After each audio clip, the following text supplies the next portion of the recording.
আগামী 30শে মে থেকে সরকার একটি নতুন ভ্যাকসিন রোল আউট শুরু করছে, এইচপিভি ভ্যাকসিন।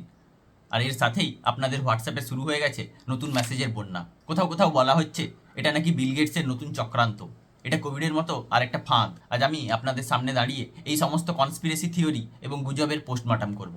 একজন ফার্মাসিস্ট হিসেবে বিজ্ঞানের ডেটা দিয়ে প্রমাণ করব এই ভ্যাকসিনটা কি আসলেই কোনো মারণাস্ত্র, নাকি এটা না নিয়ে আপনি আপনার নিজের মেয়েকে ক্যান্সারের দিকে ঠেলে দিচ্ছেন। গুজবে কান দেওয়ার আগে জানুন সার্ভাইকাল ক্যান্সার বা জরায়ুর মুখের ক্যান্সার আসলে কি।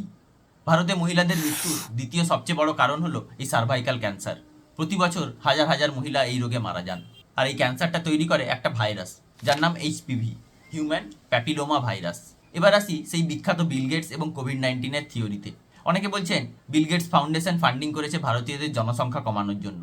এর পেছনে সত্যিটা হলো 2009 সালে ভারতে একটি ট্রায়াল হয়েছিল, পাস প্রজেক্ট, যেখানে কিছু গাফিলতির কারণে এই বিতর্ক তৈরি হয়। কিন্তু সেই বিতর্কের সুযোগ নিয়ে কিছু লোক আজ ছড়াচ্ছে যে এই ভ্যাকসিন মেয়েদের রিপ্রোডাক্টিভ সিস্টেম বা মা হওয়ার ক্ষমতা নষ্ট করে দেবে। অনেকে তো আবার এটাও বলছেন যে কোভিড ভ্যাকসিনের মতো এর ভেতরেও নাকি প্রোগ্রামিং করা আছে যা আমাদের ডিএনএ বদলে দেবে। বিজ্ঞানের দুনিয়ায় এর চেয়ে বড় হাস্যকর কথা আর দুটো নেই। তাহলে আসল সত্যিটা কি? এটি পৃথিবীর একমাত্র ভ্যাকসিন যা সরাসরি একটি ক্যান্সারকে প্রতিরোধ করতে পারে। এর মধ্যে কোনো জ্যান্ত ভাইরাস বা ডিএনএ থাকে না।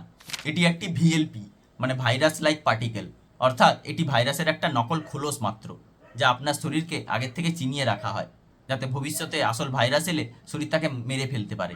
এর কি কোনো সাইড এফেক্টস আছে? হ্যাঁ আছে, এবং সেগুলো খুব সাধারণ। ইঞ্জেকশনের জায়গায় একটু ব্যথা হওয়া, হালকা জ্বর আসা, মাথা ঘোরা।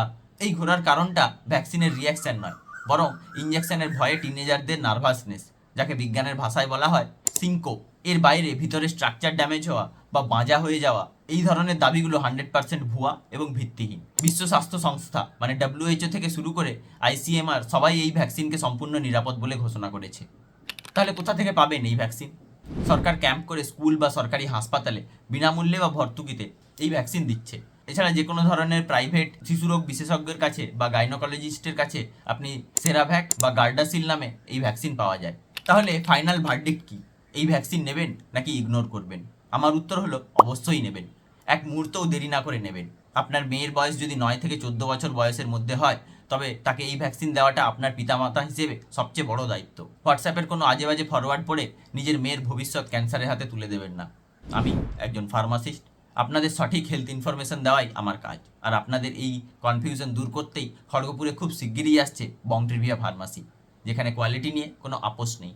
আপনারা যদি 100% খাঁটি এবং কোয়ালিটি জেনেরিক মেডিসিন কিনতে চান, অথবা আপনাদের স্বাস্থ্য বা ওষুধ নিয়ে কোনো সন্দেহ বা প্রশ্ন থাকে, তবে ডিসক্রিপশনে দেওয়া গুগল ফর্মটি এখনই ফিল আপ করুন আর নিচে কমেন্ট করে আমাকে জানাবেন এরপর আপনারা কোন বিষয়ের উপর ভিডিও দেখতে চান। আপনাদের কমেন্ট করা টপিক নিয়েই তৈরি হবে আমার পরের ভিডিও। এই ভিডিওটি প্রতিটি বাবা মায়ের ফ্যামিলি গ্রুপে শেয়ার করুন, কারণ আপনার একটা শেয়ার হয়তো কোনো মেয়ের জীবন বাঁচাতে পারে। বং ট্রিভিয়াতে হেলথ ইনফরমেশন সবসময় ফ্রি। সুস্থ থাকুন, সচেতন থাকুন। ধন্যবাদ।